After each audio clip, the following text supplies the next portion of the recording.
Alors, je ne sais pas si j'ai répondu au titre officiel, division des chrétiens, unité de l'Église. En tout cas, je vais parler d'unité, c'est sûr. Et comme il vous l'a dit, je suis bibliste, donc je ne peux pas m'empêcher de partir tout le temps de la Bible et j'essaie de m'élever un peu au-dessus quand même pour en dire des choses pour notre vie pratique. Mais ce n'est pas un cours sur l'œcuménisme et son histoire à travers l'histoire de l'Église. C'est vraiment comment, à partir du texte des Actes des Apôtres, qui est le témoignage écrit des premières, de la constitution de l'Église dans le premier siècle, eh bien, qu'est-ce qu'on peut en tirer pour notre vision de l'unité, comment on peut pratiquer l'unité. Alors, parler de l'unité, l'unité de quoi? Alors, l'unité de l'Église, on parle aussi de l'unité des chrétiens. Au-delà de ça, la question de l'unité rejoint en fait la question de l'unité du genre humain tout entier. C'est le but de l'Église que le genre humain soit uni en Dieu. Nous avons bien sûr tous en tête cette phrase du credo « Je crois en l'Église une, sainte, catholique et apostolique ». Donc l'unité est constitutive de l'Église et fait partie de notre foi que nous professons. Tout de suite, je fais un petit avertissement parce que la question de l'unité pourrait nous faire partir sur l'idée que on peut confondre un peu l'unité avec l'identité. En fait, l'unité, c'est tout ce qui nous réunit, donc c'est les éléments qui marquent la frontière d'un groupe donné. Et en fait, pas du tout. On va essayer de rentrer dans une conception de l'unité qui présente l'unité comme une force d'attraction, plutôt que comme une frontière. Une force d'attraction qui attire les hommes vers un point central qui est Dieu. C'est pour cela que l'unité, en fait, elle transcende les catégories. Alors on parlera de l'unité de l'Église, l'unité des chrétiens, l'unité de tous, mais bien comprendre que cette force d'attraction de l'unité, elle transcende les catégories. Et nous, on va essayer de comprendre un peu les rouages qui font de l'unité dans l'Église et au-delà de l'Église avec ceux qui l'entourent. Donc, vous voyez, il y a des cercles un peu qui peuvent s'ouvrir avec les confessions chrétiennes, mais aussi on peut parler d'unité interreligieuse, ou est-ce qu'on peut parler d'unité de tous les hommes? Donc je m'intéresse aux rouages de l'unité et non aux spécificités, comme je vous l'ai dit, du dialogue entre les confessions chrétiennes. D'abord, je voulais, toujours en introduction, redire le fondement de l'unité. L'unité vient de Dieu. Seul Dieu est un. On l'entend déjà dans l'Ancien Testament, avec ce beau verset qui est repris tous les jours par les Juifs. Shema Israël, Adonai Eloheinu, Adonai Echad. Echad, un. Écoute Israël, le Seigneur est notre Dieu, le Seigneur est un. Déjà dans l'Ancien Testament, il y a cette notion de l'unité de Dieu. Alors, unicité de Dieu qui progressivement s'approfondit en unité de Dieu. Dieu dans son être est un. Et bien sûr, la doctrine de la Sainte Trinité va ensuite déployer cette unité à travers trois personnes qui sont unies les unes aux autres, le Père, le Fils et le Saint-Esprit. C'est ça le fondement de ce que c'est que l'unité. C'est ça le modèle de l'unité, c'est la constitution même de Dieu à travers la Trinité, Père, Fils et Saint-Esprit, trois personnes qui sont unies les unes aux autres dans des relations et qui débordent dans une fécondité infinie. C'est ça qu'on pourrait donner comme définition suprême de l'unité. C'est pour cela que j'en viens à un autre point, qui est le fait que nous, l'unité qu'on essaye de vivre dans l'Église et avec les autres au-delà de l'Église, n'est avant tout pas un truc à construire. Alors, je vais dire le contraire juste après, mais c'est un peu le paradoxe de l'unité, c'est qu'en fait, l'unité, on doit d'abord la demander et la contempler en Dieu. C'est notre premier devoir. C'est en contemplant Dieu, dans la prière, dans l'adoration, que on essaie de demander à Dieu de nous transmettre sa propre unité fondamentale. Je fais une petite parenthèse, mais c'est pour ça que, notamment, qu'une des œuvres œcuméniques les plus importantes, c'est la prière pour l'unité des chrétiens. Parce qu'on s'est rendu compte que d'abord, prier ensemble, le Dieu unique nous unissait. C'est donc ça un premier élément. Et j'en viens donc aux Actes des Apôtres. Si l'unité n'est qu'en Dieu et qu'on doit la demander, cela ne nous encourage pas non plus à l'inaction. On ne va pas dire, tiens, l'unité vient de Dieu, donc on va l'attendre comme on peut. Non, il faut qu'on puisse collaborer avec ce modèle qui est Dieu pour agir, pour réaliser une unité pratique. Alors j'en viens justement au fait qu'on lise les actes des apôtres. Praxeis, en grec, signifie les actions. Donc nous allons, voilà, je suis parti du ciel pour essayer maintenant d'essayer de voir très pratiquement comment cette unité primordiale en Dieu est passée dans l'Église au fil de son histoire, de sa toute jeune histoire, dans l'Église primitive, dans les actes des apôtres. Les praxeis des apôtres, il y a 2000 ans, nous indiquent ce que nous, aujourd'hui, on peut aussi pratiquer l'unité.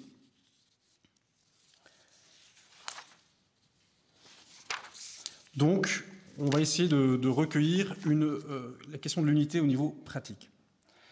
Et donc, je vous propose donc de découvrir les premiers chapitres des Actes des Apôtres, donc de 1 à 15, donc c'est vraiment le début du livre.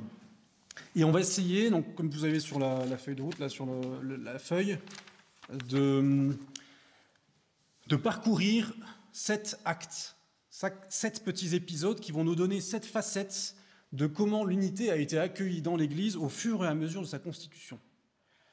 Un peu comme si c'était une série, là, et puis on fait une saison, la première saison des Actes des Apôtres, avec 7 épisodes.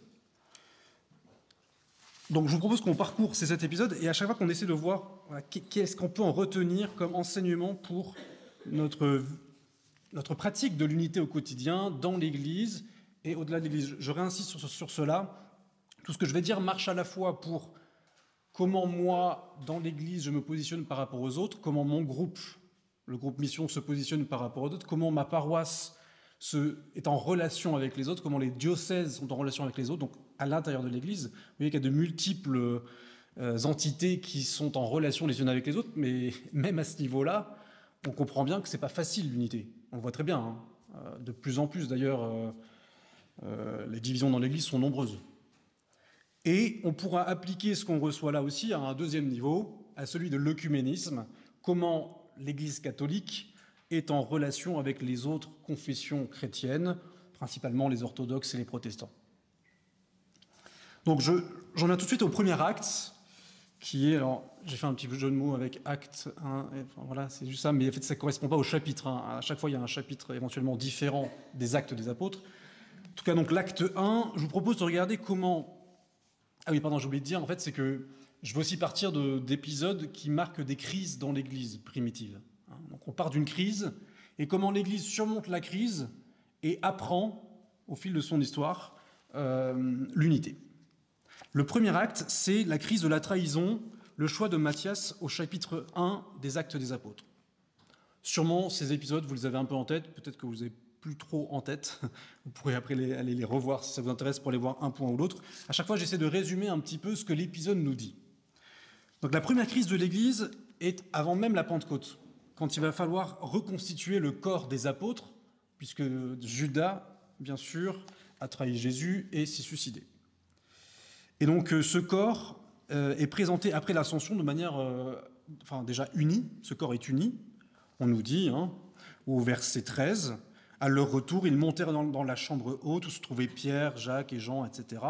Tous unanimes étaient assidus à la prière avec quelques femmes, dont Marie, la mère de Jésus, avec les frères de Jésus. » On a ce tableau qui a d'ailleurs été peint beaucoup dans l'histoire de l'Église, des apôtres autour de la Vierge Marie, dans la chambre haute, dans le cénacle. Mais il y a un problème qui se pose tout de suite après, c'est que puisque Judas est mort et a trahi Jésus, ce corps est menacé. L'unité de ce corps est menacée. Et donc, il va falloir reconstituer ce corps en choisissant un 12e apôtre, donc ce sera Matthias. Et donc, le texte dit, il y a des hommes qui nous ont accompagnés durant tout le temps où le Seigneur Jésus a marché à notre tête, à commencer par le baptême de Jean jusqu'au jour où nous a été enlevé. Il faut donc que l'un d'entre eux devienne avec nous témoin de sa résurrection. Donc ils vont choisir un apôtre qui sera témoin de la résurrection. Ce premier petit épisode est intéressant pour comprendre comment traverser cette crise, on pourrait dire de la trahison. Cette Église a la conscience qu'il faut garder comme un trésor l'unité instituée par le Christ, et ce, à travers ce qu'il a transmis à ses apôtres. Donc là, on voit des notions de retour au fondement. Le fondement de tout pour l'Église primitive, c'est la résurrection. Et donc il faut trouver quelqu'un qui sera institué comme témoin de la résurrection. Et on pourrait dire que d'autre part, cette Église primitive, elle accueille son histoire. Elle ne nie pas que l'un des 12 a trahi Jésus, que c'est douloureux, mais elle surmonte la crise de la trahison en reconstituant l'unité, en redisant mon fondement, c'est la résurrection, notre fondement, c'est la résurrection, et en assumant cette histoire. C'est là que je vois un premier enseignement qu'on pourrait accueillir pour nous. C'est que la recherche de l'unité, et on l'a bien vu dans l'histoire de l'œcuménisme aussi, passe par un retour à ce qui nous est commun, au fondement de notre foi, d'une part, et d'autre part, à assumer l'histoire qui nous sépare de ce fondement. Il y a eu des grandes divisions avec les orthodoxes, avec les protestants, au fil de l'histoire. Et là, ce petit épisode, cette première crise de l'Église primitive nous dit que la première Église a cherché à assumer sa propre histoire et à redire que le fondement, c'est le Christ. Et voilà comment la première crise est traversée et l'Église en est fortifiée. J'en passe maintenant au deuxième acte. Une crise du renfermement sur soi, la Pentecôte. Alors, vous allez me dire, est-ce que la Pentecôte est une crise ? Peut-être pas forcément, mais justement, c'est intéressant de se dire que le tableau qu'on garde en tête avant la Pentecôte, c'est que on a des apôtres dans le Cénacle unis autour de la Vierge Marie. Mais ils sont dans le Cénacle. C'est ça un peu que j'identifie comme la crise, c'est qu'ils sont enfermés à l'intérieur d'une pièce. On nous dit qu'ils sont dans la chambre haute, ils étaient tous réunis dans le même lieu. Ça nous rappelle en fait ce qui s'est passé après la résurrection, lorsque le ressuscité apparaît et qu'on nous dit toutes les portes étaient verrouillées. Ils sont restés dans un état de renfermement, mais qui était une étape, qui sera l'étape avant la Pentecôte. Et donc, cette situation de base, c'est cette situation-là de renfermement que l'Esprit Saint va venir complètement chambouler. On nous dit, donc on est au chapitre 2, acte 2, « Tout à coup, il y eut un bruit qui venait du ciel, comme le souffle d'un violent coup de vent.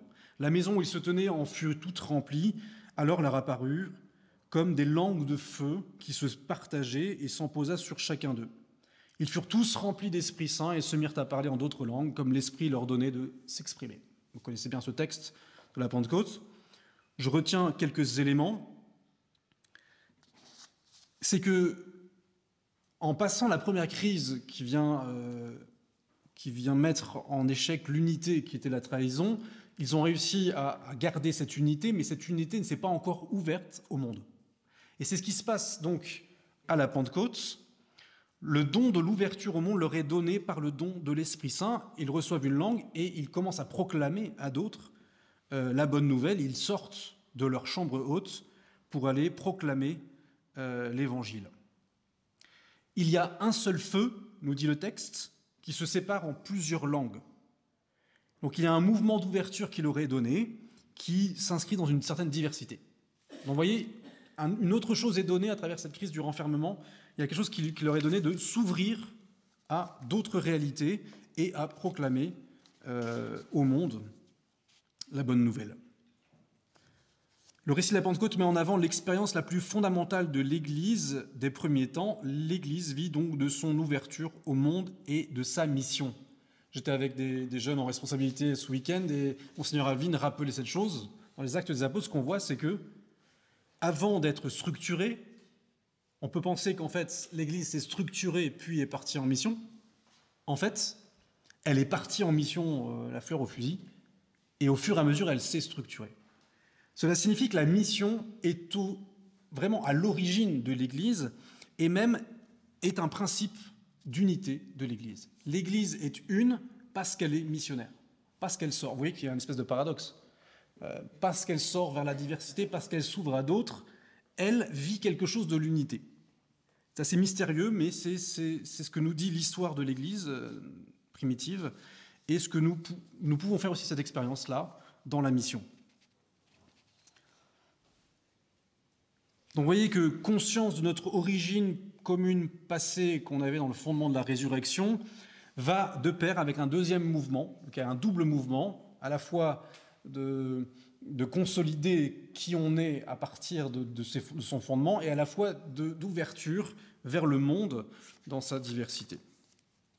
Alors je citerai quelquefois, j'ai relu un article de Monseigneur Aveline qui cite un prêtre de Marseille qui est un peu connu au bataillon, qui s'appelle Jean Arnaud, mais qui a une expérience, ce Jean Arnaud, qui est impressionnante, qui tendrait à être connue. Et une expérience missionnaire, c'était au siècle dernier, mais il avait toutes sortes de... C'était un théologien aussi.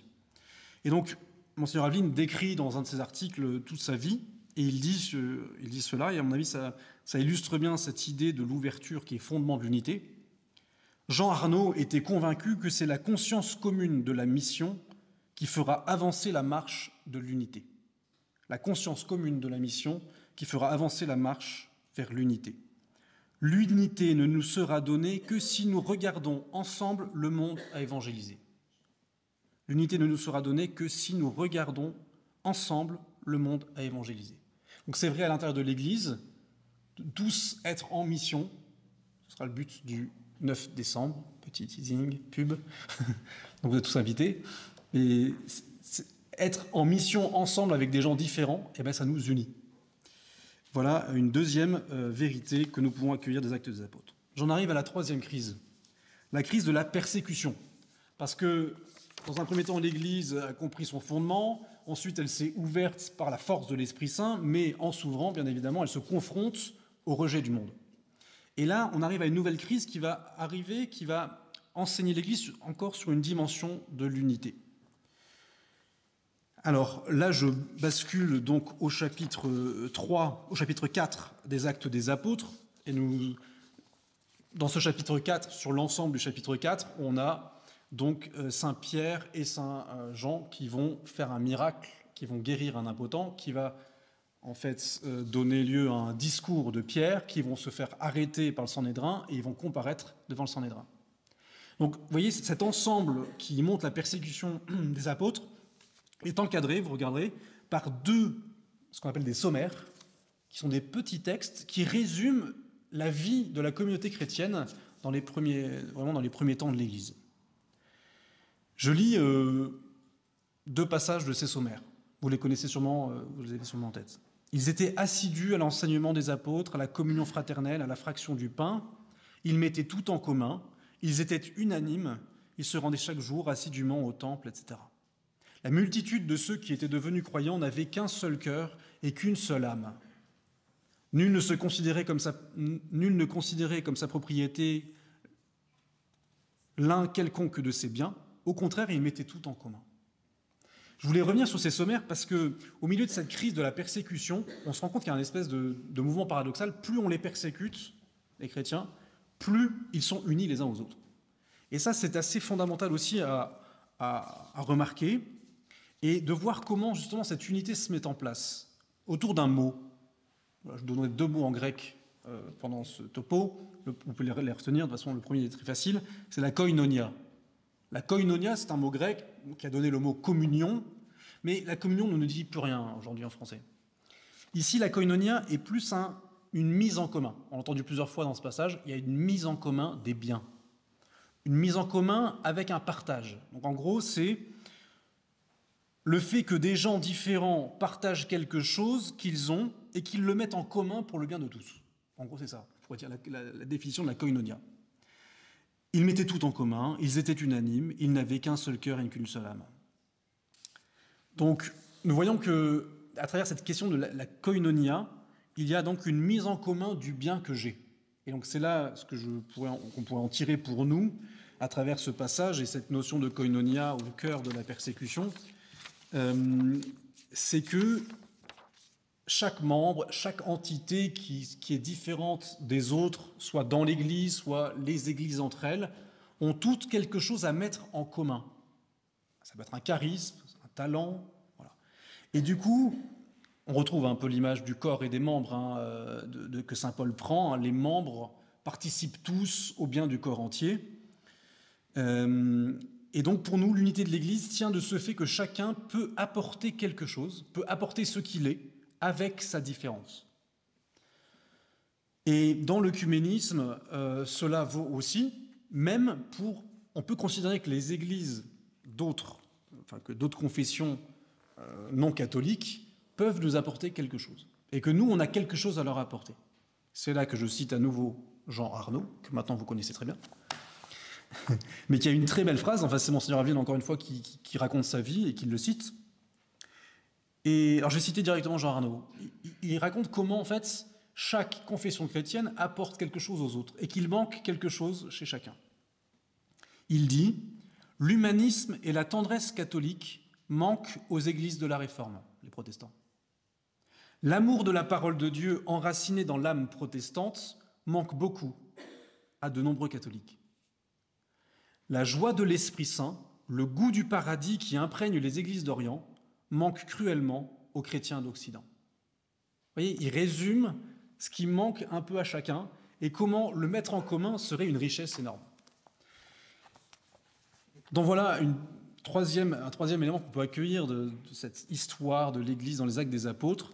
Cette mise en commun des biens est un fondement de l'unité et que l'Église primitive a vécu. Alors, l'Église primitive l'a vécu dans la mise en commun des biens matériels. Mais à mon avis, là, il y a une vraie symbolique qui est voulue dans le texte. La mise en commun des biens matériels et l'image des biens spirituels que l'on peut mettre en commun pour vivre l'unité dans une certaine diversité. Voilà donc la troisième chose. Alors, on peut avancer donc à l'acte 4, ce que j'ai appelé la crise du mensonge. Ananie et Saphira, vous irez lire ce petit passage qui est croustillant parce que il est même très grave. Ananie et Saphira sont un couple qui va vendre son champ, recueillir l'argent, et ils vont donner la moitié aux apôtres. Et là, les apôtres s'en rendent compte, et donc ils vont se faire raborouer par les apôtres, et ils vont mourir l'un et l'autre sur place, foudroyés. Donc vous relirez ce passage qui n'est pas très connu, mais qui est assez étonnant dans la manière d'être raconté.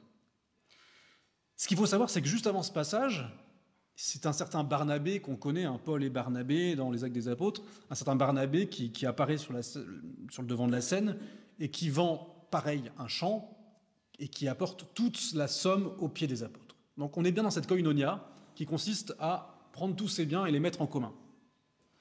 Sauf que Ananie et Saphira font la même chose que Barnabé, sauf qu'ils en gardent la moitié pour eux.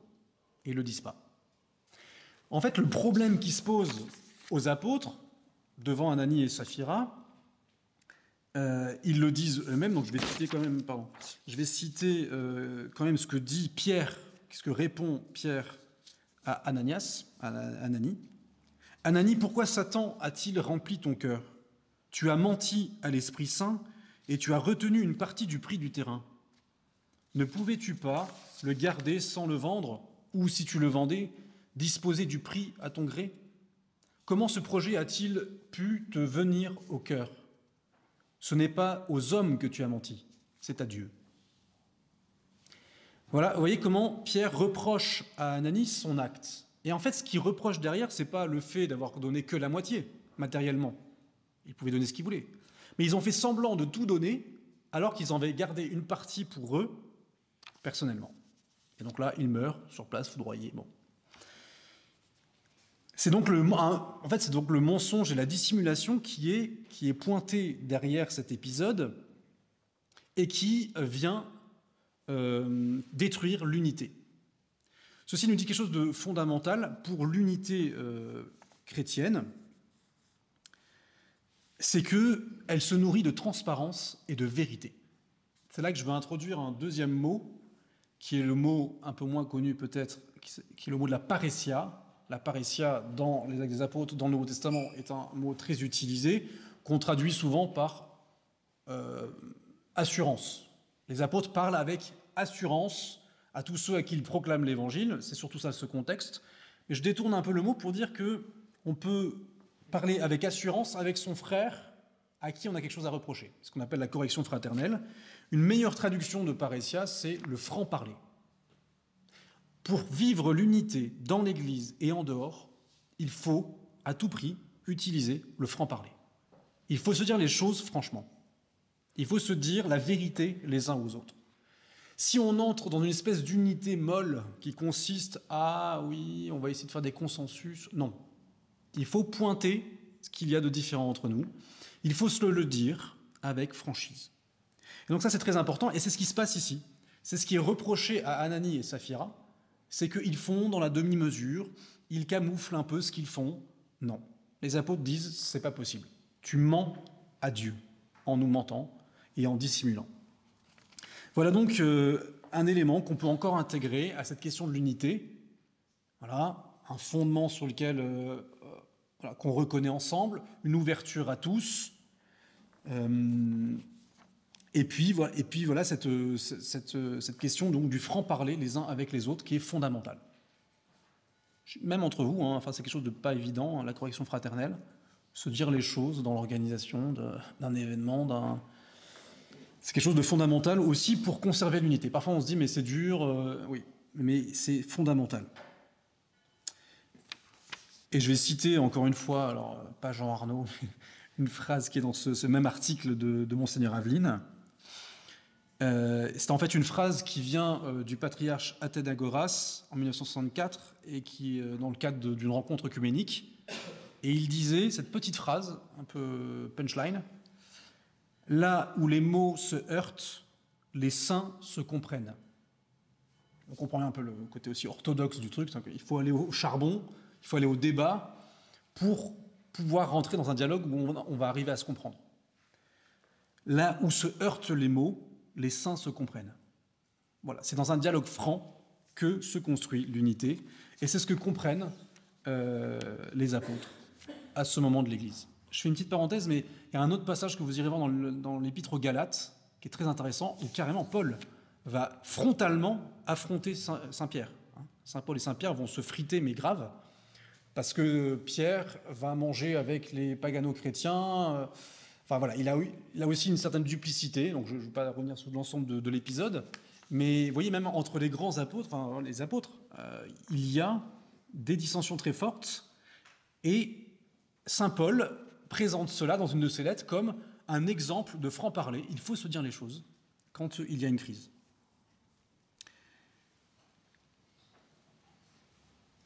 Voilà, j'en viens maintenant donc à une cinquième étape, la crise de l'exclusion avec l'institution des sectes. On est au chapitre 6 des Actes des Apôtres. La crise qui suit donc inaugure un problème profond auquel devra faire face l'Église, qui est celui de la diversité interne. Alors on va rentrer dans un sujet qui est fondamental pour l'Église primitive comme pour nous aujourd'hui, c'est la diversité des sensibilités au sein de l'Église.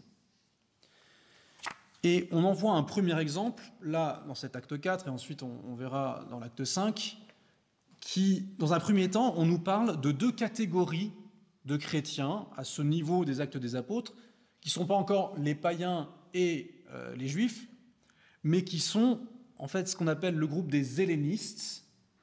Donc ça, on nous le présente en acte 6. Vous avez la référence précise sur la feuille que je vous ai donnée. Le groupe des hellénistes, qui sont des juifs ayant intégré une culture grecque, des juifs un peu hellénisés, et d'autre part des hébreux, donc qui sont en fait des chrétiens de souche juive. Donc on a des juifs de culture grecque qui sont devenus chrétiens, vous voyez un peu le tableau, et en face des chrétiens qui sont uniquement juifs. Et déjà à l'intérieur, alors que c'est tous des juifs, à l'intérieur même de leur origine juive commune, ils vont voir en tant que chrétiens un problème entre eux. Donc on nous décrit le début de la situation. Les hellénistes se mirent à récriminer contre les Hébreux parce que leurs veuves étaient oubliées dans le service quotidien. Donc il y a une différence de traitement entre les veuves qui sont avec les hellénistes et celles qui sont avec les Hébreux. Il y a donc un problème à l'intérieur même de la manière de fonctionner de l'Église, il y a une différence de traitement. Alors les apôtres convoquent une assemblée et ils vont décider d'instituer un ministère, et ça va donner les diacres. Les premiers diacres, les 7, ce qu'on appelle les 7 diacres qui vont être, on pourrait dire ordonnés aujourd'hui, qui vont être ordonnés, et c'est ça la réaction de l'Église à cette menace de l'unité qui vient à l'intérieur même de sa structure. Justement, c'est peut-être justement parce que l'Église n'est pas encore structurée avec une hiérarchie, avec des ministères, avec des fonctions, que la question de la division, que la division est de plus en plus menaçante. Et c'est donc intéressant pour nous de recueillir cette idée-là aussi, encore une dimension de l'unité, c'est que l'unité se conserve et se garde à l'intérieur, enfin, en structurant l'Église avec des fonctions, avec une hiérarchie. Et on voit que ça porte du fruit immédiatement, puisqu'à la fin du passage, on nous dit « La parole de Dieu croissait, le nombre des disciples augmentait considérablement à Jérusalem, une multitude de prêtres obéissaient à la foi, etc. » Donc on voit bien que le fruit est porté tout de suite, on passe d'une situation de division interne à un florissement de l'Église, parce qu'on a structuré tout simplement l'Église avec ses fonctions. Alors attention, ce n'est pas la structure en elle-même qui fait que la division est surmontée, c'est le fait qu'on a structuré des services de charité. La question qu'il y a derrière, c'est qu'ils avaient une organisation où ils essayaient de donner, ils essayaient de distribuer la nourriture en commun à des veuves. Donc les veuves, ce sont des catégories sociales les plus pauvres. Et donc on organisait la répartition des dons envers les plus pauvres. Et comme il y a eu des dissensions, eh bien, les diacres sont institués pour être garants de la charité et donc garants de l'unité du corps. C'est ça qui est important à retenir dans cet épisode-là. Voilà. Ça, on peut le retenir donc ad intra. Ad intra pour l'Église catholique, c'est l'importance de la hiérarchie dans l'Église et des ministères institués. Et puis ad extra, d'un point de vue œcuménique, on peut retenir que c'est l'importance du dialogue des institutions qui est soulevé ici. Et c'est ce qu'a compris assez vite l'œcuménisme. J'ai pas assez de connaissances pour faire une histoire de l'œcuménisme, mais bon, on va dire que l'œcuménisme a environ 2 siècles, quoi.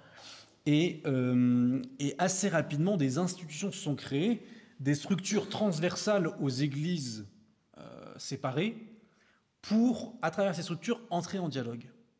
Et vous voyez, on peut faire une comparaison. À l'intérieur des églises, on a une structuration qui permet l'unité. En dehors des églises, on a des structures aussi qui viennent transversalement permettre le dialogue. Et les églises y travaillent déjà depuis des décennies à travers ces structures. Notamment une des plus connues, juste pour info, le Conseil œcuménique des églises est une grande structure qui a été fondée pour justement que les églises chrétiennes se parlent et donc garante de l'unité. Voilà donc un autre élément qui est apporté par cette histoire des Actes et des Apôtres, la structuration de l'Église pour garantir l'unité. Je passe à la 6e étape de ce parcours que l'on situe donc en Actes 10-11. On fait un petit saut là dans les Actes des Apôtres pour voir, je l'ai un peu annoncé tout à l'heure, la plus grande crise qui apparaît dans les Actes des Apôtres, dans le début des Actes des Apôtres, dans la structuration de l'Église primitive. C'est la question du baptême des païens. Donc, à un moment donné de l'histoire, Pierre lui-même est envoyé par un songe à la rencontre de Corneille. Vous retrouvez tout ça en Actes 10-11. Et donc, va se retrouver à l'intérieur de la maison d'un païen, un Romain, qui lui dit qu'il croit dans le Christ, et il va recevoir l'Esprit Saint, il va avoir une effusion de l'Esprit Saint sous les yeux de Pierre, et donc Pierre va ne pas avoir le choix, il va le baptiser. Mais la crise arrive lorsque Pierre rentre à la maison à Jérusalem. Les autres ont entendu dire qu'il a baptisé un païen. Donc encore une crise qui apparaît. Comment est-ce possible ? Donc, je vous lis le petit passage qui raconte cela. Lorsque Pierre remonta à Jérusalem, les circoncis eurent des discussions avec lui. Donc les circoncis, c'est les chrétiens d'origine juive. Et ils lui reprochent en disant « Tu es entré, disait-il, chez des incirconcis notoires et tu as mangé avec eux. » C'est un scandale. Pierre a fait quelque chose de scandaleux et donc toute la communauté judéo-chrétienne le lui reproche. Et voici comment Pierre répond. Il dit « À peine avais-je pris la parole donc chez Corneille que l'Esprit Saint est tombé sur eux comme il l'avait fait pour nous au commencement. » Il a reconnu la même chose que ce qu'ils avaient vécu eux à la Pentecôte. Si Dieu a fait à ces gens le même don gracieux qu'à nous autres, pour avoir cru au Seigneur Jésus-Christ, étais-je quelqu'un, qui étais-je moi, pour pouvoir empêcher à Dieu d'agir? Voilà. Donc ça, là c'est intéressant, on a Pierre, le premier des apôtres, le premier pape, on pourrait dire le premier chef de l'Église, qui est confronté à une nouveauté radicale qui lui a été quasiment imposée par Dieu, il n'a pu rien faire. Il s'est laissé faire et il est entré dans cette nouveauté qui était donc le baptême des païens. Voilà, face à cette crise profonde d'une Église, en fait, l'Église jusqu'à Acte 10 est une Église de pure, on pourrait dire. Ils sont tous du même milieu, c'est tous des Juifs. C'est tous des Juifs qui sont devenus chrétiens. Et là, ils vont être une charnière dans leur histoire où ils n'avaient pas imaginé que des païens pourraient rentrer dans l'Église. Donc cette crise, elle est profonde, là, elle vient menacer la pureté du corps. Et justement, ils vont entrer dans cette vérité profonde, cette nouveauté radicale, qui va être donc une attitude d'ouverture à l'inconnu, à quelque chose qu'ils n'avaient pas imaginé. Voilà aussi une notion qu'on peut accueillir pour nous-mêmes dans la question de l'unité. Comme je le disais en introduction, ça rejoint un peu ce que je disais en introduction sur le fait que, bon, on l'a construit l'unité avec tout ce que je dis là, avec des éléments, avec des tuteurs, des repères que nous avons. Mais ultimement, celui qui mène à l'unité, c'est Dieu lui-même et c'est par son Esprit Saint. Comme je le disais, l'unité est une force d'attraction, mais il faut que nous sachions nous laisser attirer, même nous, tous. Voilà donc l'Esprit Saint qui guide Pierre sur un chemin qu'il n'a absolument pas imaginé, et il se laisse faire, et ça porte un fruit d'unité, encore une fois, qui va encore plus se déployer dans une diversité encore plus grande. C'est là que vont entrer dans l'Église toutes sortes de païens qui n'étaient pas des Juifs, et donc ils vont les accueillir comme un don qu'ils n'avaient pas imaginé. Voilà donc une dimension qu'on peut retenir aussi pour la question œcuménique, aussi pour la question de l'unité dans l'Église, savoir nous laisser déstabiliser par l'Esprit Saint. On ne sait pas, ça on peut le dire, on ne sait pas par quelle voie l'Esprit va nous réunir les uns aux autres, va nous rassembler. Et donc il faut pouvoir être aussi, du coup, être attentif aux signes des temps. Allez, je vous donne un autre mot grec, vous avez sûrement déjà entendu, kairos, ça vous dit quelque chose? Non? Le kairos, le moment favorable. En fait, il n'y a pas vraiment de mot équivalent en français, mais c'est ce moment favorable que Dieu donne pour pouvoir agir. Donc, nous avons, nous, un regard à poser sur le monde où on se rend compte qu'à un moment du temps, tiens, là, il y a quelque chose qui peut être donné à l'humanité. Même dans ma vie, il y a des kairos. Et donc, c'est être attentif à ce que l'Esprit donne à un moment donné. Et d'ailleurs, j'étais assez intéressé parce que dans la synthèse, alors peut-être que vous ne l'avez sûrement pas lu, la synthèse de la première session sur le synode, sur la synodalité, parle de l'œcuménisme. Je citerai après un passage. Mais justement, elle parle d'un kairos. En fait, elle parle des temps que nous vivons comme d'un kairos pour l'unité des églises chrétiennes. Et elle dit que le synode sur la synodalité doit intégrer la notion d'œcuménisme pleinement à l'intérieur de sa réflexion, comme constitutive même de la synodalité. Alors j'y reviendrai après, c'est le point suivant, mais on peut déjà comprendre ça, qu'être attentif au kairos, ben là on a un exemple où on se dit, ben tiens, en ce moment, ça va être l'étape suivante, ça va être d'avancer dans la question de l'unité avec les autres églises chrétiennes. Donc une attention à ce que l'esprit, là où l'esprit nous guide dans la question de l'unité. Je termine ce point-là en disant que justement être attentif aux signes des temps qui nous sont donnés sur la question de l'unité, c'est quelque part avoir en point de mire aussi le retour du Christ en gloire à la fin des temps, ce qu'on appelle l'eschatologie. C'est-à-dire qu'on ne sait pas, nous à notre petit niveau, comment Dieu va mener l'humanité tout entière à son unité. Vous savez que juste avant sa passion, juste avant le mystère pascal, il est dit que le Christ va mourir afin de rassembler dans l'unité tous les enfants de Dieu dispersés. La fin des temps est vue par beaucoup comme le point focal auquel toute l'humanité sera rassemblée autour du Christ. Mystère incroyable, mais dans lequel il faut que nous puissions entrer nous aussi, dans une confiance. Et c'est là que je veux en venir. Donc, nous, ce que nous avons à faire pour l'unité, c'est être attentifs et faire confiance en Dieu qui nous mène parfois sur des chemins qu'on n'a pas imaginés. Voilà, j'en arrive à mon 7e point et dernier point. 7 pour une perfection. Voilà. Donc encore une nouvelle crise, mais qui est greffée sur la précédente, puisque l'intégration en fait, des païens dans l'Église va poser un certain nombre de problèmes. Les Juifs sont circoncis, ils tiennent à certains préceptes de la loi de Moïse, et puis on a des païens qui sont incirconcis, qui ne suivent pas du tout la loi de Moïse. Ça pose un énorme problème.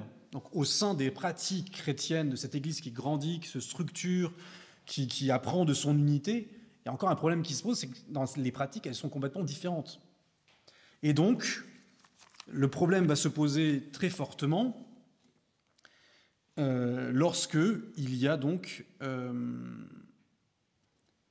ce problème de la circoncision qui va être mis en avant par un groupe de judéo-chrétiens qui va dénoncer les pagano-chrétiens en disant ils doivent tous être circoncis. Et là, donc, gros problème doctrinal de l'époque, de la pratique de l'Église à l'époque, c'est vraiment les tout débuts de l'Église, mais vous voyez qu'il y a déjà le premier concile, on l'appelle déjà, même dans vos Bibles, le concile de Jérusalem. La première fois qu'une assemblée s'est réunie autour des apôtres pour traiter d'un sujet important qui était très problématique. Est-ce qu'on va imposer aux païens de devenir juifs avant de devenir chrétiens? C'est la question qui se pose fondamentalement. Et là, on sent une menace à l'unité qui est très grande, puisque c'est encore une fois à l'intérieur une division profonde qui se crée. Alors, encore une fois, Pierre prend la parole. Alors, je vous cite un petit passage de Pierre qui prend la parole devant le concile et qui donne son avis. Il dit « Sans faire la moindre différence entre elle et nous, c'est par la foi qu'il a purifié les cœurs. » Donc, entre les païens et les juifs. « Dès lors, pourquoi provoquer Dieu en imposant à la nuque des disciples un joug que ni nos pères, ni nous-mêmes n'avons été capables de porter. Encore une fois, c'est par la grâce du Seigneur Jésus, nous le croyons, que nous avons été sauvés, exactement comme eux. » Bon, je résume un peu. En gros, Saint Pierre dit que c'est par la foi qu'on est sauvés. Saint Paul le développera largement dans ses lettres. C'est par la foi que tous sont sauvés, qu'on soit juif ou qu'on soit païen. Donc pourquoi appliquer des pratiques juives à des païens qui ne les ont pas? En gros, les pratiques juives ne servent à rien pour le salut, puisque le salut est donné par la foi en Jésus-Christ. Donc Pierre donne son avis, on n'a pas à imposer la circoncision aux païens. Juste après, Jacques se lève, donc on voit les différentes têtes de l'Église à l'époque, Pierre, Jacques, Jean. Donc là, on a Jacques qui se lève et qui prend la parole également pour donner le même avis, lui, à partir donc d'autres d'arguments scripturaires. Et donc là, les avis convergent et donc une décision est prise. Nous n'avons pas à imposer aux païens la circoncision. Mais là où la crise est surmontée, c'est que dans cette décision commune, ils vont donc la sceller dans une lettre qui a la forme d'un décret, d'une constitution, quasiment. Je vous lis un peu la forme, cette lettre qui nous est donnée dans les Actes des Apôtres. Les apôtres, les anciens et les frères saluent les frères d'origine païenne qui se trouvent à Antioche, en Syrie et en Cilicie. Donc ils envoient une lettre aux païens d'Antioche pour leur dire la décision qu'ils ont prise. Nous avons décidé unanimement de choisir des délégués qui vous seront envoyés avec nos frères Barnabé et Paul. Et là ils disent « L'Esprit Saint et nous-mêmes avons en effet décidé de ne vous imposer aucune charge que les exigences véritables. » Donc là, après, ils vont détailler. Donc ils ne sont pas obligés d'être circoncis, mais ils doivent respecter quelques éléments. Ce que je voulais retenir dans ce passage, c'est justement la forme de la lettre et la manière dont un « nous » s'exprime. Alors que la division régnait dans cette question de la circoncision, l'unité est rétablie à travers un concile, donc le rassemblement on nous dit, des apôtres, des anciens et des frères, qui prennent ensemble une décision officielle. C'est la première fois que cela se fait. dans l'histoire de l'Église, donc au Concile de Jérusalem. Et donc on comprend que la question de l'unité aussi est garantie par cet aspect unanime, collégial, on pourrait dire, de l'Église. Vous me voyez peut-être venir, mais donc le mot collégial a donné le mot magique à la mode, synodal. Voilà. Synodal, c'est le fait qu'ensemble, on se rassemble pour prendre une décision dans l'Esprit Saint. Alors justement, je vous ai redonné les éléments un peu constitutifs de l'aspect synodal qui est donné dans les Actes des Apôtres. Elle implique la participation d'un grand nombre de chrétiens, une expression publique d'une autorité et l'écoute commune de l'Esprit Saint. Voilà comment s'est fait cette décision pendant le Concile de Jérusalem, et voilà une tradition qui a été transmise de génération en génération de la synodalité. Et donc, la synodalité est liée à l'unité. En fait, c'est un principe d'unité. Que chacun puisse, attention, chacun puisse à son niveau s'exprimer. C'est là qu'on peut discuter aussi les méthodes de synodalité, mais de manière globale, que chacun puisse exprimer sa foi et exprimer son avis dans l'Église est quelque chose d'important. Tout en respectant le principe de subsidiarité, qui est dans l'Église aussi important, c'est que je m'exprime au niveau où je me trouve. C'est là qu'il y a une différence avec la démocratie. La démocratie, c'est chacun s'exprime pour quasiment directement élire quelqu'un ou donner son avis. Dans l'Église, il n'y a pas de référendum, il n'y a pas de démocratie, il y a une synodalité qui consiste à que chacun s'exprime à son niveau pour après, éventuellement, que ça ait une conséquence indirecte sur l'Église. Bref, je ferme la parenthèse, on pourra en discuter dans les questions si vous voulez, sur la question de la synodalité, qui est une question difficile parce qu'on a un synode qui est pas difficilement saisissable, en particulier pour les jeunes. Voilà. Et donc, ça concerne même l'unité de l'Église. Et je terminerai donc ce point en disant que synodalité et œcuménisme, comme je le disais tout à l'heure, sont liés. Et donc je vous cite une partie, donc un numéro de la synthèse en français donc du synode sur la synodalité. Il y a eu la première session il y a 2-3 semaines là. Il y aura une autre session en 2024, début 2024, et ça sera donc c'est le synode sur la synodalité. Donc je vous lis page 16 de la synthèse. C'est précisément le baptême qui est le principe de la synodalité, qui constitue aussi le fondement de l'œcuménisme. Par lui, tous les chrétiens participent au sens de la foi, et pour cette raison doivent être écoutés attentivement, quelle que soit leur tradition, comme l'a fait l'Assemblée synodale dans son processus de discernement. Il ne peut y avoir de synodalité sans la dimension œcuménique. Ce que dit le synode, c'est que si dans l'Église on écoute la diversité des voix, il faut aussi qu'on l'écoute au-delà de l'Église, pour pouvoir accueillir toutes les voix qui s'expriment sur ce qu'est l'Église, et cela fonde l'unité de l'Église. Aussi le fait que chacun puisse s'exprimer. Voilà donc une nouvelle dimension, une autre dimension qui est importante pour respecter l'unité de l'Église. Voilà, donc voilà ce parcours en 7 étapes qui est résumé sur la feuille que vous avez là. Vous pourrez la reprendre peut-être à tête reposée. Je vais juste donc reprendre rapidement ces 7 étapes du parcours, uniquement donc, du point de vue de ce qu'on peut en retenir pour nous aujourd'hui. Je vais juste lire ce qu'il y a sur votre feuille. Premièrement, la pratique de l'unité passe toujours par une mémoire du fondement de notre foi, de ce qui nous est commun, mais aussi de l'histoire qui nous a divisés en les assumant ensemble. Deuxièmement, l'unité n'est pas un mouvement de renfermement sur soi, mais participe d'un mouvement missionnaire d'ouverture au monde. Troisièmement, l'unité vit d'une koinonia, une communion, une mise en commun des biens spirituels au service de l'ensemble. Nous devons reconnaître les charismes de chacun pour les faire valoir malgré les différences, au-delà des différences. L'œuvre d'unité, donc quatrièmement, l'œuvre d'unité de l'Église et des Églises passe nécessairement par un dialogue pétri de vérité, dans une parésia, un franc-parler qui est le fondement d'une compréhension commune. Cinquièmement, les structures transversales communes sont nécessaires à la construction de l'unité ecclésiale, donc intra-ecclésiale et extra-ecclésiale, on pourrait dire. Sixièmement, nous ne maîtrisons pas la réalisation de l'unité ecclésiale.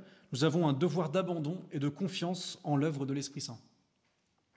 Septièmement, les actes qui font progresser l'unité doivent se réaliser par un discernement synodal qui prend en compte les diverses réalités dans la droiture de la foi.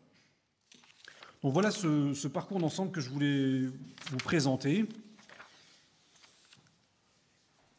Et donc, voilà, nous pourrions retenir ces quelques éléments qui sont des éléments parmi d'autres. Déjà, ce n'est pas exhaustif, bien évidemment, mais je trouvais que ce parcours du début des Actes des Apôtres mettait bien en lumière, à travers la vie concrète, je reviens sur ce que j'avais dit en introduction, sur la pratique concrète de l'Église dans les premiers temps, avec des personnes concrètes, Pierre, Jean, Jacques, Paul, etc., qui œuvrent et qui comprennent progressivement ce qu'est l'unité à travers l'expérience. Donc retenons les deux mouvements de l'unité, hein, la contemplation en Dieu, Dieu seul est un, et nous avons à lui demander cette unité pour la vivre. Et d'autre part, nous avons à essayer de la pratiquer concrètement, comme l'a fait l'Église primitive. Merci de votre attention.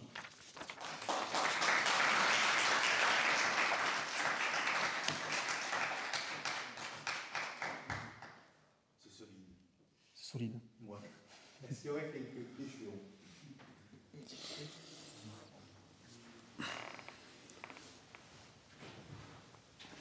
Parfait.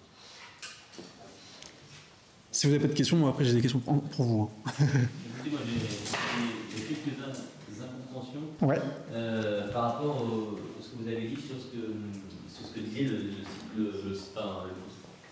vous avez lu le compte rendu du synode, ou le résumé. Oui. Et apparemment, j'ai pas tout compris dans ce qu'il disait dans la. Est-ce que j'ai compris, il faudrait un petit peu écouter. Bon, écouter les voix au sein de l'Église, mais même aussi élargir hors de l'Église. Ouais. Et ça, je suis désolé, mais j'ai un peu de mal avec ça. Ouais. Parce que l'unité de l'Église, elle se fait d'abord, je pense, dans la foi. Et qu'à partir de quand on parle à quelqu'un qui n'a pas la foi, pour moi, il n'a pas son avis à donner sur ce que doit être l'Église. Oui. T'as raison, c'est ce que je dis est faux. Donc, en fait, ce que je voulais dire précisément, c'est que en fait, la synodalité est le fondement de l'œcuménisme, mais que l'œcuménisme n'est pas le fondement de l'unité, de la synodalité. En fait, parce qu'il y a un principe à l'intérieur de l'Église qui consiste à écouter tout le monde. Donc ça, c'est la synodalité. On écoute à l'intérieur de l'Église, à partir d'une même foi, les gens qui sont à l'intérieur pour essayer de se comprendre, que l'Église se comprenne elle-même, etc., qu'elle garde son unité. Mais du coup, comme on est dans un mouvement d'écoute, on peut aussi ouvrir l'écoute au-delà de l'Église, pas pour constituer l'Église, mais pour ouvrir le mouvement d'écoute au-delà. En fait, ce que veut dire la synthèse, c'est qu'il y a un même mouvement d'ouverture qui peut aller même jusqu'à toute l'humanité, hein, parce que Vatican II l'a rappelé. Hein, donc le mouvement d'écoute du monde, il part de l'intérieur de l'Église. Ça, Monseigneur Aveline le disait il y a 2 jours là aussi au week-end. Avant de parler d'œcuménisme et d'unité dans le monde, déjà regardons notre Église et essayons de voir à l'intérieur de l'Église, on a déjà beaucoup de mal à être unis les uns aux autres. Donc, mais cette unité de l'Église, cette écoute à l'intérieur de l'Église, elle rejaillit sur toutes ses relations avec les autres, donc les autres églises, les autres religions, les autres hommes, croyants ou pas, de bonne volonté. Voilà. Et Vatican II rappelle ça. On a une ouverture totale à avoir dans le dialogue. Voilà.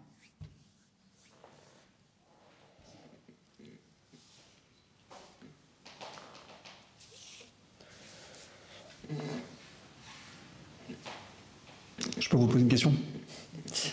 Comment vous vivez l'unité de l'Église ? Est-ce que vous avez une image de l'Église aujourd'hui qui est unie ? Qui a dit non ? Non, mais vas-y, c'est intéressant. Ça m'intéresse de savoir, en fait, d'avoir aussi votre vision des choses. Et sinon, pourquoi ? J'ai pas l'impression que l'Église, pas forcément avec les épreuves qu'elle a traversées récemment et qu'elle continuera d'en traverser, mais j'ai pas l'impression, au vu des déclarations, pas récentes, mais de l'année dernière du pape, sans rentrer directement dans les détails du motu-proprio, mais que l'Église soit unie. Ok. Donc des éléments qui, quelque part, mettent la division. Oui, mettre la division, alors que c'était surtout pour chercher justement cette unité dans l'Église, comme il a dit lui dans son Ok. Là, qui partage cet avis ou... N'hésitez pas, hein, c'est libre. Le franc-parler, il faut aussi l'utiliser ici. Ouais. Derrière, ouais. Oui, moi c'est juste mon ressenti, mais quand j'ai vu l'intitulé de la conférence d'aujourd'hui, pour moi c'était évident que l'Église est totalement désunie, et que cette conférence était là seule pour trouver des solutions, comment on pourrait être plus unis. Ok. Donc, sur tous ces sujets-là, de questions du motu-proprio, peut-être le synode aussi n'est pas très bien compris. Oui, Ok. aussi avec ce qui s'est passé en Allemagne, je crois, l'année dernière, où il y avait eu un risque de schisme. Ouais. Mais on peut aussi prendre, par exemple, l'exemple de la fraternité sacerdotale Saint-Pédis, qui n'est pas en pleine communion avec l'Église catholique de Rome. Donc, ça montre que même au sein de l'Église catholique, il y a des désunions et sur des sujets particuliers. Ok. Donc vous constatez bien effectivement donc, une division à la fois qui est quasi factuelle avec certains groupes qui sont exclus, ou alors qui est latente parce qu'on sent qu'il y a des positions ou des sensibilités qui se divisent quoi, à l'intérieur. Vous pensez qu'il y a une manière de... Quelle est pour vous la manière d'agir pour l'unité ?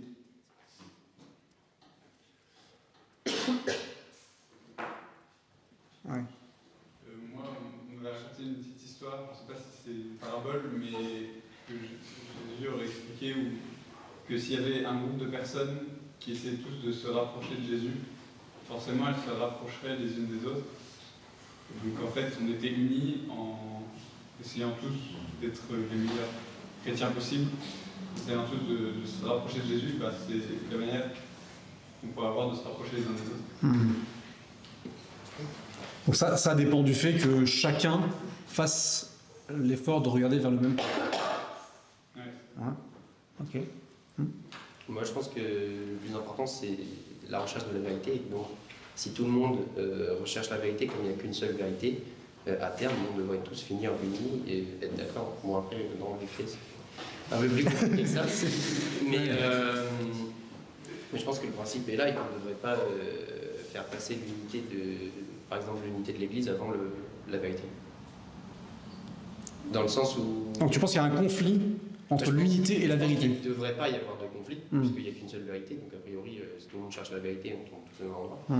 Mais de fait, oui, il y a des différences, puisque les gens n'arrivent pas à se mettre d'accord, même s'ils peuvent être de bonne foi, en cherchant tous la vérité. Mais tout dépend de la manière dont on cherche la vérité, pas avec laquelle on cherche la vérité. En fait, si on prend l'exemple du point qu'on converge tous vers un point qui serait la vérité, si chacun respecte le fait que chacun est un point différent, mais qu'on est tous vers le même point, là ça va. Si on considère que tout le monde se trompe sauf moi parce que voilà. Oui. Donc effectivement, ce que tu dis est vrai. C'est la recherche commune de la vérité qui nous mène à l'unité. Sauf que il faut intégrer le fait qu'on ne mette pas d'exclusion dans la recherche de la vérité. Mais c'est quand même pas si simple que ça. Pas du tout. Même moi, parmi des amis, et même des amis que je connais depuis mon enfance et avec qui on va à la même messe chez les Dominicains depuis des années, j'ai déjà entendu chacun sa vérité sur des questions d'ordre moral, où je me posais des questions sur le chemin de vie que j'allais prendre en raison de ma foi. Et moi, j'étais en grand questionnement, et on discute ensemble en espérant, parce qu'on partage aussi la même foi et parce qu'on cherche toutes les deux, j'imagine, la vérité, et qu'on veut toutes les deux aller vers le Christ, chacun sa vérité. Et ça, c'est pas un acte isolé, c'est fréquent. quand les choix de vie se posent, c'est fréquent. Ça, c'est rien que dans le quotidien, c'est même pas dans l'église entière, ni dans une communauté entière. Oui. Après, cette phrase, on peut ne pas l'accepter. Enfin, c'est le point de vue de l'autre qui dit chacun sa vérité, et nous, on se dit, en fait, c'est pas chacun sa vérité, c'est chacun cherche la vérité, et on essaie de s'en rapprocher avec du point de vue où on est, en fait.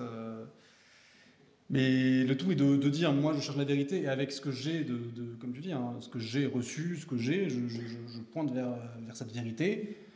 Toi, avec ce que tu as, tu essaies aussi, mais on espère qu'à un moment, on va se rejoindre, quoi. C'est ça le...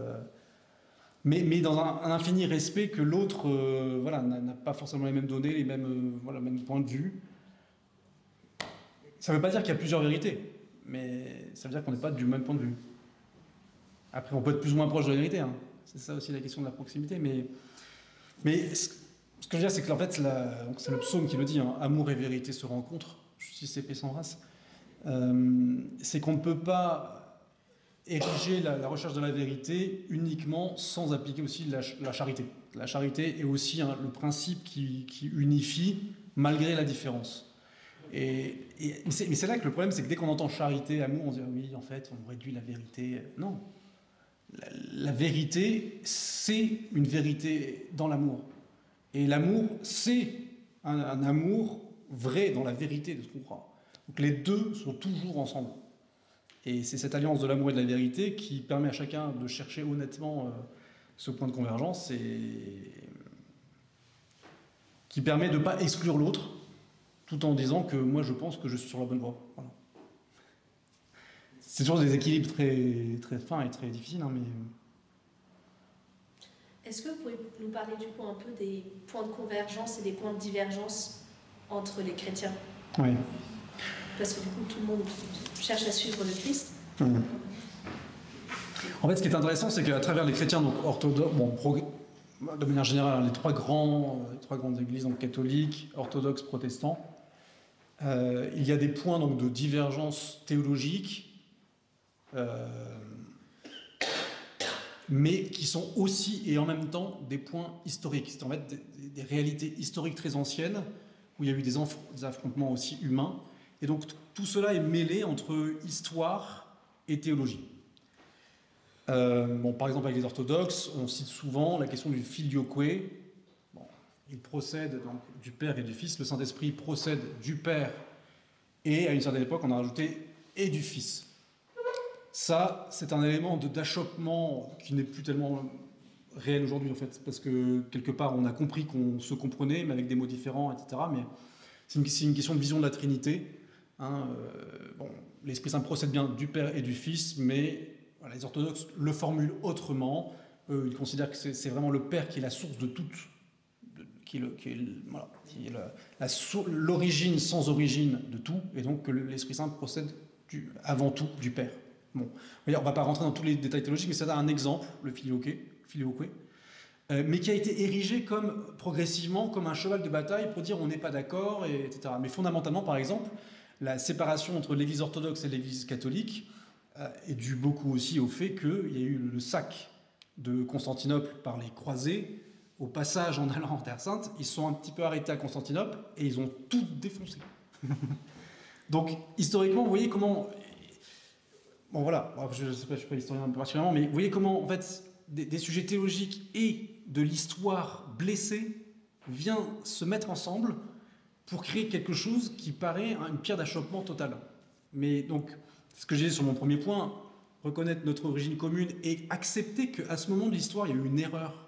Les papes l'ont dit, hein, voilà, ils ont demandé pardon pour cela, etc. Mais c'est dénouer la pelote, en fait, et dire qu'en fait, au final, avec les orthodoxes, on a quasiment rien qui nous sépare. C'est vraiment l'histoire, et le fait aussi que ce sont des églises nationales, la plupart du temps. Donc elles sont liées à des États. Et oui, il y a une complexité de l'histoire qui fait que c'est pas juste on a des points d'achoppement théologique et puis on n'est pas d'accord. Non, c'est extrêmement complexe. Alors avec les protestants, il y a plus de points théologiques qui nous séparent, hein, sur la question, vous connaissez sûrement ces points-là, mais la question de la Vierge Marie, la sainteté des saints, bien évidemment les sacrements, le sacrement de l'Eucharistie. Donc là, il y a un peu plus de différences qui nous séparent. Mais comme le disait le texte que j'ai cité de la synthèse du synode, on en revient toujours au fondement du baptême. En fait, le baptême, c'est ce qui nous relie les uns aux autres, en fait, et qui est reconnu dans les différentes confessions chrétiennes. Et voilà. Bon, je ne vais pas faire la liste de toutes les différences, mais il y a des différences théologiques. La réforme aussi, la réforme protestante a aussi également été un événement historique qui a été douloureusement vécu, qui a été mené d'abord par Luther, qui était quelqu'un d'extrêmement radical et austère, on pourrait dire, ce personnage. Enfin, voilà. Et bon, théologiquement, le Concile de Trente a rétabli pour l'Église catholique la vérité, notamment sur justement la grâce, et sur la nature et la grâce, sur la foi et la grâce, en redisant que c'est pas par les œuvres, ça c'est le traité fondamental de la nature et de la grâce, c'est pas par les œuvres que l'homme se sauve, mais c'est bien par la foi, mais en même temps, comme dit saint Jacques, la foi sans les œuvres n'est rien. Donc Luther, et bon, les suivants, les protestants en général, redisent le primat donc, de la foi seule. La foi seule sauve. Le reste, ça ne sert à rien. Uniquement, je fais un acte de foi et je suis sauvé. Même si mes actes disent le contraire. Donc vous voyez, c'est là qu'il y a des points d'achoppement sur ces points-là. Peut-être pour compléter un peu aussi, parce que sur cette question des divisions, il y a la question aussi du travail de réconciliation qu'il y a entre ces églises. Et donc, je le disais, il y a des éléments, il y a un travail d'œcuménisme qui est fait à travers des structures, il y a un rapprochement de plus en plus grand. Bien sûr, Vatican II s'est exprimé sur le sujet, avec, je ne sais plus si c'est une constitution, le décret, je crois, Unitatis Redintegratio. Voilà. Donc, ça avance, ça continue d'avancer, et il y a un gros travail quand même qui a été fait.